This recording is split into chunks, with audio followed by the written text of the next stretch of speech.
Hello friends, welcome to Tamil village cooking. இன்றைக்கி நம்ம சேனலில் ஒரு இட்லிக்கு ஒரு சூப்பரான சட்னி சைடிஷ் ரெசிபி தாங்க பார்க்க போகிறோம். இது வந்து இட்லிக்கு ரொம்பவே டேஸ்ட்டாக இருக்கும். அதே மாதிரி நம்ம தோசை, சாதம் எல்லாத்துக்கூடையுமே வச்சு சாப்பிட்லாங்க. வாங்க நம்ம வீடியோக்குள்ளே போய் சுவையான சின்ன வெங்காய சட்னி எப்படி செய்யுதுங்கிறத பார்க்கலாம். கிராமத்து சின்ன வெங்காய சட்னி செய்யறதுக்கு தேவையான பொருட்கள். இன்றைக்கி நான் வந்து 150 கிராம் சின்ன வெங்காயம் எடுத்து தோல் உரிச்சிட்டு கழுவி எடுத்து வச்சுருக்கேன். ஒரு தக்காளி, புளி வந்து இந்த சைஸ்க்கு எடுத்துக்கோங்க.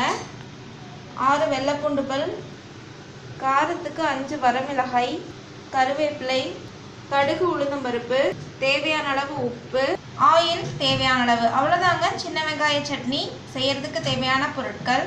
இப்போ வந்து மிக்சி ஜாரில் ஃபஸ்ட்டு காஞ்ச மிளகாய் ஆட் பண்ணிக்கிறேன். அது கூடயே வெள்ளைப்பூண்டு பல் சேர்த்துக்கிறேன். இப்போ இது ரெண்டும் சேர்த்துட்டு ஒரு பொடி பிடிச்சிக்கலாம். அதுக்கப்புறம் நம்ம மற்ற பொருட்கள் எல்லாமே இதில் ஆட் பண்ணிக்கலாம். பாருங்கள், இந்த மாதிரி குறகுறப்போ ஒரு பொடி பிடிச்சி வச்சுங்க. இப்போ இதில் வந்துட்டு நம்ம சின்ன வெங்காயம் ஆட் பண்ணிக்கலாம்.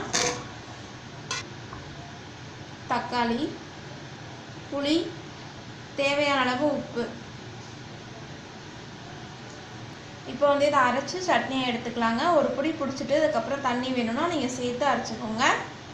பாருங்கள், சின்ன வெங்காய சட்னிக்கு இந்த மாதிரி அரைச்சி இப்போ எடுத்து வச்சுருக்கேன்.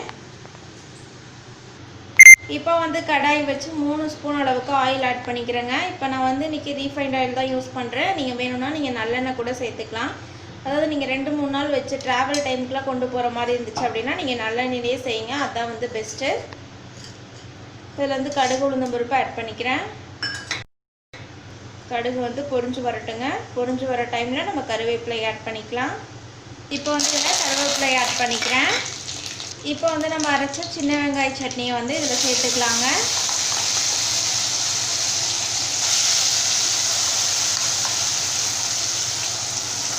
இந்த சட்னி வந்து பார்த்திங்கன்னா அப்படியே சுட சுட இட்லி ஊற்றி இந்த சட்னி வச்சு சாப்பிடும்போது டேஸ்ட்டே பார்த்திங்கன்னா ரொம்பவே சூப்பராக இருக்குங்க.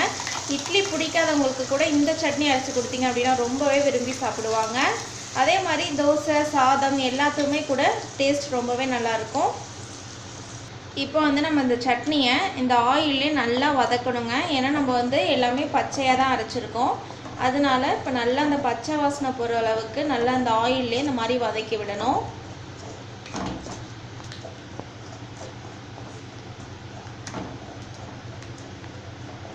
சட்னி பார்த்திங்கன்னா ஈஸியாக நம்ம குயிக்காக நம்ம செஞ்சிடலாங்க. ரொம்ப டைமும் எடுத்துக்காது. அதனால் நீங்களும் கண்டிப்பாக உங்கள் வீட்டு கிச்சனில் ட்ரை பண்ணி பாருங்கள். இப்போ வந்து 1 ஸ்பூன் அளவுக்கு ஆயில் ஆட் பண்ணிக்கலாம். இந்த சட்னிக்கு கொஞ்சம் ஆயில் அதிகமாக ஆட் பண்ணிக்கோங்க. அப்படின்னா தான் டேஸ்ட் வந்து ரொம்பவே நல்லா இருக்குங்க. இப்போ இதை எல்லாமே சேர்த்துட்டு நல்லா இந்த மாதிரி வதக்கிக்கலாம். பச்சை வாசனை போகட்டும். பாருங்கள், சின்ன வெங்காய சட்னி வந்து நல்லா வதங்கிடுச்சுங்க. இந்த டைமில் நம்ம ஸ்டவ் ஆஃப் பண்ணிடலாம். அவ்வளோதாங்க இந்த சூப்பரான சட்னி ரெசிபியை உங்கள் வீட்டு கிச்சன்லேயும் மறக்காமல் ட்ரை பண்ணி பாருங்கள். எல்லாருக்குமே ரொம்ப பிடிக்குங்க. ட்ரை பண்ணி பார்த்துட்டு பிடிச்சிருந்துச்சுன்னா எங்கள் தமிழ் வில்லேஜ் குக்கிங் சேனலை லைக் பண்ணுங்கள், கமெண்ட் பண்ணுங்கள், சப்ஸ்கிரைப் பண்ணுங்கள். அப்படியே கூட இருக்கக்கூடிய பெல் ஐக்கானையும் ப்ரெஸ் பண்ணிடுங்க. அப்போ தான் நாங்கள் போடுற வீடியோஸ் உங்களுக்கு உடனுக்குடனே வந்து சேரும். இந்த வீடியோ உங்களுக்கு பிடிச்சிருந்தா ஷேர் பண்ணுங்கள். தேங்க்யூ.